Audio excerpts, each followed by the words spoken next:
Olá, bom dia. A população 60 a mais passa por muitas transformações e por muitas mudanças ao longo da vida e a partir dessa idade. E segundo dados do IBGE, 13% da faixa populacional entre 60 e 64 anos chega a ser atingida pela depressão, uma doença que a gente normalmente associa a jovens, essa coisa toda, mas não, está lá junto com eles.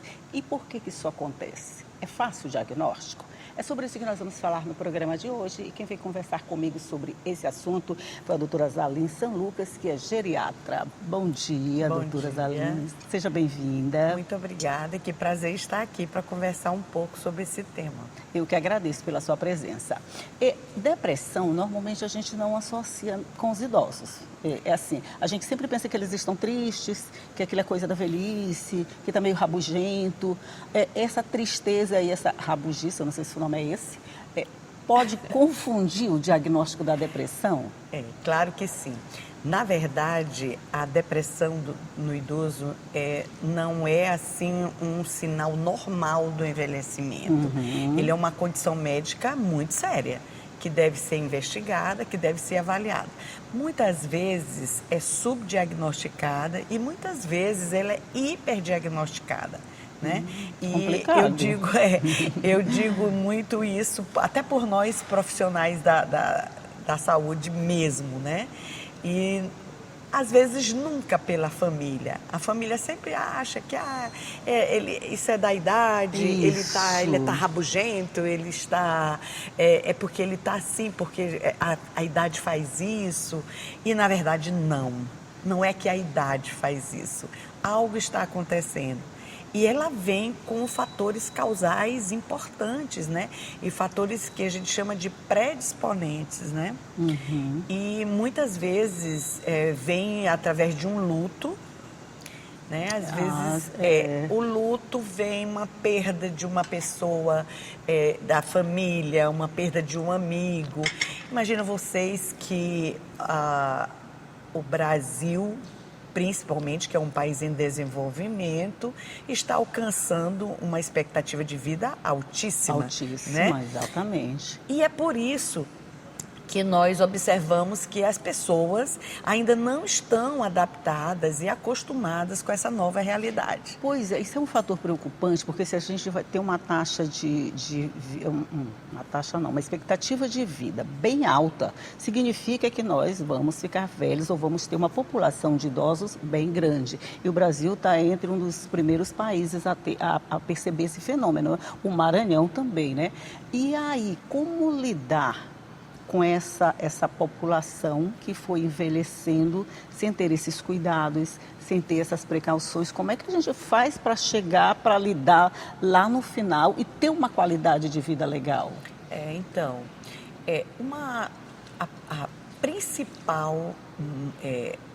O principal modus operandi seria esse indivíduo ser bem avaliado.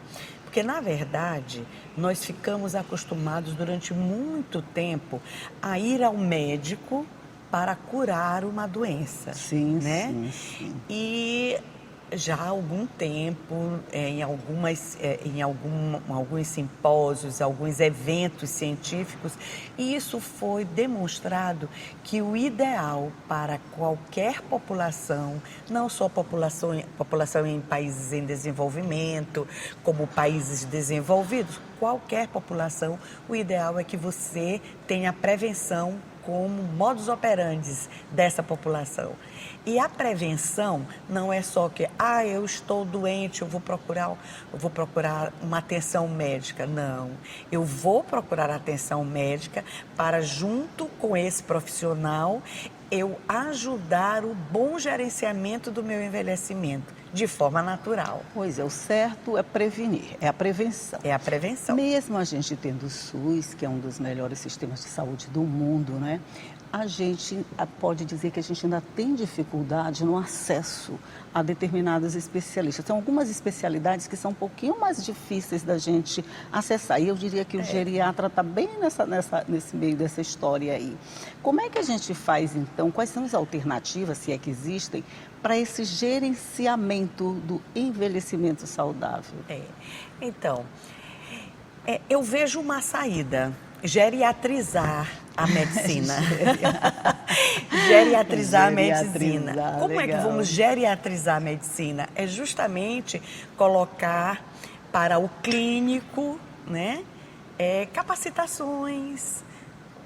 Quais são as peculiaridades do envelhecimento? É preciso que a gente conheça as peculiaridades, o que acontece nesse trajeto do envelhecimento, para que a gente possa abordá-lo. E isso não é assim uma colocação só do geriatra. O clínico pode fazer isso. Quando estiver algo um pouco mais além, que ele precise de uma ação mais complexa, encaminha para o geriatra. Quer dizer, começaria ali pela unidade básica de saúde, aquele médico da família que pode notar os primeiros o médico sinais. o médico da família é essencial para esse trajeto. Mas eu quero dizer para você que o nosso SUS aqui em São Luís, ele não está tão defasado assim. Olha que bom. Nós temos uma residência médica de geriatria, um programa de residência médica de geriatria, no qual nós estamos hoje supervisionando, né, coordenando, e nós já temos 3 anos encaminhando médicos geriatras para o mercado. Então, o Maranhão não está muito aquém. Eu imagino, até arriscaria dizer que o Maranhão já está no caminho certo, né? Nós já estamos tendo possibilidade de colocar geriatras no mercado para que possa abordar o idoso de uma maneira mais genuína, mais particularizada. Entendi. Então, o acesso ao geriatra através do sistema público de saúde não é tão dificultado? Não é tão dificultado, até porque nós temos vastos ambulatórios, né, no SUS. No entanto, a busca é para todo o território maranhense, certo, né? Certo. Então, acaba ficando um pouco difícil a marcação da consulta. No entanto, sempre existe uma forma desse paciente chegar ao geriatra. O clínico, que também ele tem essa capacidade de fazer essa avaliação, ele pode encaminhar esse paciente para o geriatra, né? As unidades básicas de saúde, né? A própria emergência atende um paciente e esse paciente ele já tem as características próprias do paciente geriátrico, gerontológico, então esse paciente ele é encaminhado para os ambulatórios, né? Deixa eu fazer uma pergunta assim bem bobinha. Por exemplo, eu tenho um idoso, aí eu levo ele na unidade de saúde, assim, só porque eu estou achando ele um pouco mais triste, um pouco diferente do habitual, eu sinto que ele está com alguma coisa. Eu não corro risco de chegar na unidade de saúde e alguém dizer, gente, mas isso é frescura, isso é coisa da velhice mesmo? Corre o risco de pessoas desavisadas, Isso. Né? De falta da técnica, falta do saber, né? Dos saberes. Isso. O paciente, o indivíduo que chega triste, não quer dizer que isso é próprio da velhice. Ele pode estar triste pelo envelhecimento, ele pode estar triste porque ele é relevado a terceiro plano, ele pode estar triste porque ele está em isolamento social. Isso. Né? O isolamento social, muitas vezes, dentro da família, ele tem uma família grande, numerosa, mas ele fica no cantinho e ali ele é esquecido. Por quê? Porque existem tantas coisas, a globalização, né? Das ações, o corre-corre. Então, eu vou deixando ele ali e não imagino todas as necessidades que ele possa ter. E além do isolamento social, nós temos também as doenças crônicas. Às vezes o indivíduo tem uma doença crônica, um diabetes, uma hipertensão, né? Dores crônicas. Então, como é que pode ser feliz uma pessoa com tantos comemorativos assim? É verdade. Então, vamos avaliar esse indivíduo para ver o que é que nós podemos fazer. O diabético pode compensar. A hipertensão arterial pode se compensar e as dores nós podemos tratar. Então, Exatamente. para chegarmos a um momento de dizer, não, esse indivíduo ele não tem depressão genuína, ele está cometido de um problema que o levou a esse estado triste Que o e deixa que pode mais ser triste. reversível. É verdade. Né? Ok, nós vamos fazer só um rápido intervalinho aqui na nossa conversa, é rapidinho, aquele momentinho da gente tomar água e café, e a gente volta já já para continuar conversando. Um minutinho só.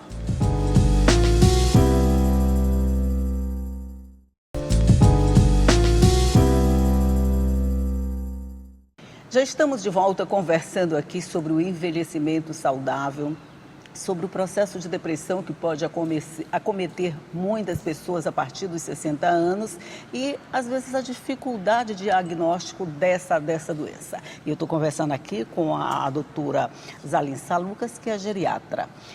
A gente falou muito na questão médica, nos cuidados médicos, mas eu acho que a participação da família, que é o núcleo em que ele habita, é fundamental.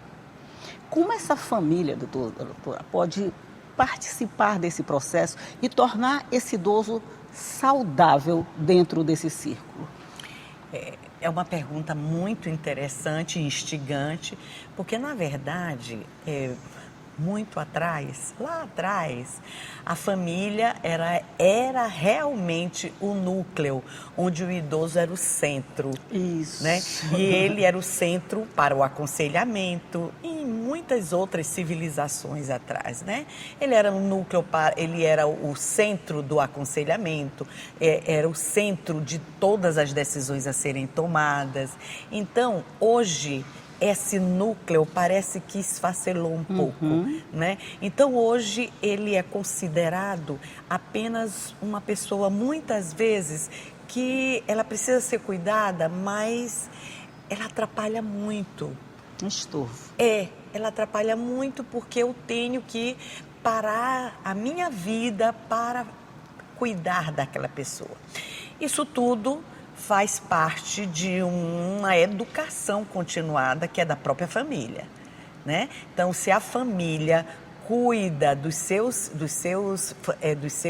entes mais jovens de uma forma que não os deixa participar das decisões da família, da organização familiar, esse indivíduo, ele vai evoluir, vai crescer, vai ser um adulto que vai dizer tudo é para mim. Eu não tenho que dar nada para ninguém.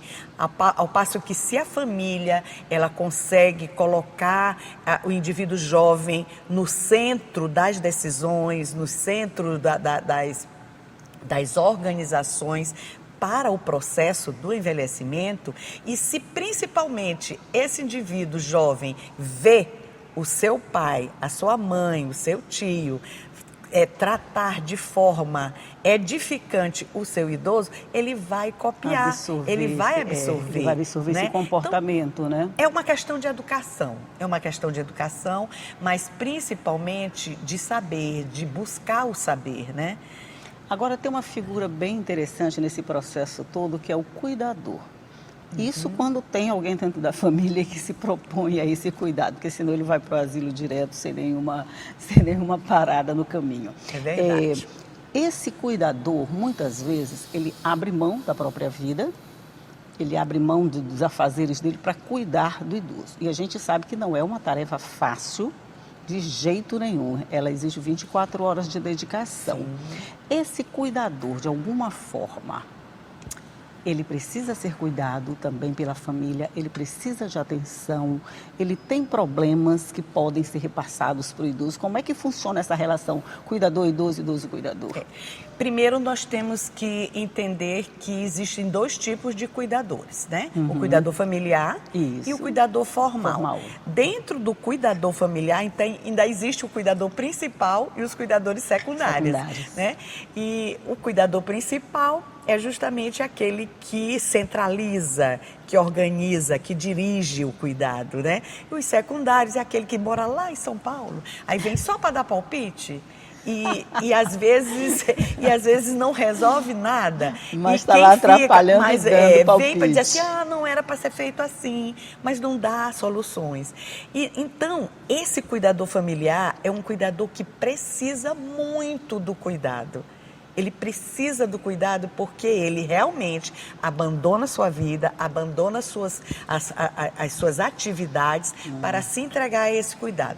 E muitas vezes ele se sente relevado a segundo plano, ou se sente lesado, porque aquela pessoa que ele cuida não valoriza mais aquele segundo cuidador, aquele que quase não aparece, mas é o preferidinho.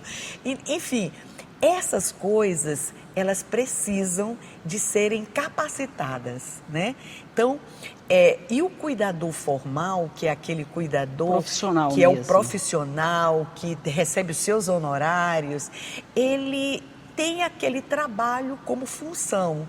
Então, ele já sabe que ele funciona para que aquele trabalho seja um trabalho bom, um trabalho que dê substrato bom, né? No entanto, esses dois cuidadores, eles podem sofrer um momento de sobrecarga. Sim. Porque cuidar de uma pessoa, ela demanda muita energia. Energia física, energia mental, energia humoral, de humor, né? Então, você tem que saber cuidar desse cuidador. Sabe que isso no meu consultório eu vejo muito acontecer, o cuidador que eu vejo com mais necessidade de ser cuidado do que o próprio paciente. E às vezes eu até interfiro. Eu marco consulta para ele. Para o cuidador? Para o cuidador, porque eu vejo que ele necessita, essa cuidadora, esse cuidador necessita. Por conta disso, nós resolvemos, isso aí é uma coisa do geriatra, mas nós resolvemos fazer encontros de cuidadores. A gente tem um café. Olha, muito café com cuidado. Café com cuidado. Onde é que acontece? Me fala aí. Já gostei dessa ideia. O café com cuidado, ele acontece lá na Clínica Lavi, ali ali perto da Sambaquis, onde fica a Casa Longeviver. Você coloca a Casa Longeviver, já sabe onde é.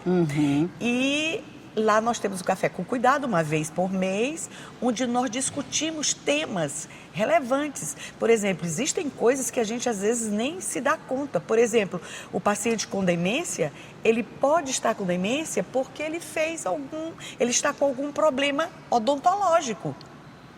E aí, como você vai saber disso?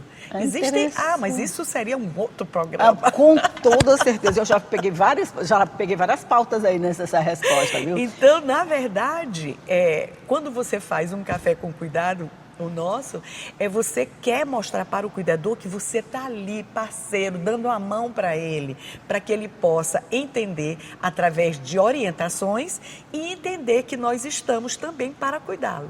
E esse é um papel, por exemplo, vamos falar de irmãos, porque normalmente é um irmão, ou um sobrinho, ou um neto que assume... Às vezes até um vizinho. Tem muitos pacientes que o vizinho que toma conta dele. Pois essa pessoa que faz esse serviço, ela deveria ser cuidada pela família, né? Perfeito. Mas às vezes você joga em cima dele e diz, não, quem cuida dela é fulano, eu não tenho nada a ver com isso. E principalmente aquele mais novo, ou aquela que não casou, ou aquele que não casou. Não casou, então tem que cuidar. Eu tenho que cuidar da minha família. Você então ela gerencia aí, né, as finanças da mãe, ou então nem gerencia, mas como ele está lá, não tem emprego, então essa pessoa é a pessoa que está lá. Então, a família, quando olha que a fonte está secando, ela não deve simplesmente absorver aquele pouquinho de água que ainda tem. Ela deve produzir. Como é que ela faz isso? Olha, eu venho aqui, vou providenciar o almoço do meu pai, da minha mãe, do meu tio. Enquanto você vai dar uma volta, vai tomar uma água de coco. Isso é alguma coisa que a família pode fazer, né? Olha, eu venho aqui enquanto você vai fazer seus exames, você vai ao médico fazer uma avaliação. Se houver esse discernimento... O difícil é esse olhar mais cuidadoso para esse cuidador. Isso só é com educação. E educação é um processo a longo, a médio prazo, né? Mas que a gente precisa apressar.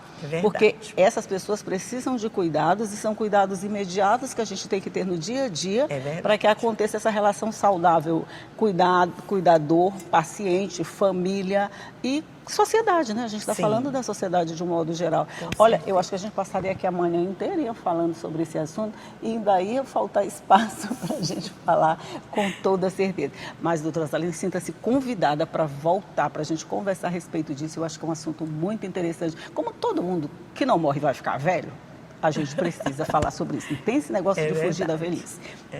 Meu pai sempre dizia isso. Quem não morreu jovem vai ficar velho. Qual é a opção que você deseja? Você que escolhe, né? Envelhecer bem. Pronto, resolvido, envelhecer bem. Então, pronto, essa é a nossa mensagem. Que tratemos os nossos idosos como pessoas que precisam de cuidados, que precisam de atenção. E o termo aposentado não significa guardado dentro do quarto. É de participação familiar. Mais uma vez, muito obrigada por sua participação aqui no Café, por me ajudar a fazer o café de hoje e por compartilhar todos esses conhecimentos. Agradeço a você e eu espero que todos tenham essa visão e que coloquem a autonomia e a independência como carro-chefe para todo bom envelhecimento. Só assim a gente envelhece de modo bem-sucedido. Pronto, eu não preciso dizer mais nada para encerrar, né? O recado já foi dado. Você aproveita a informação do jeito que você achar melhor. Tchau e até.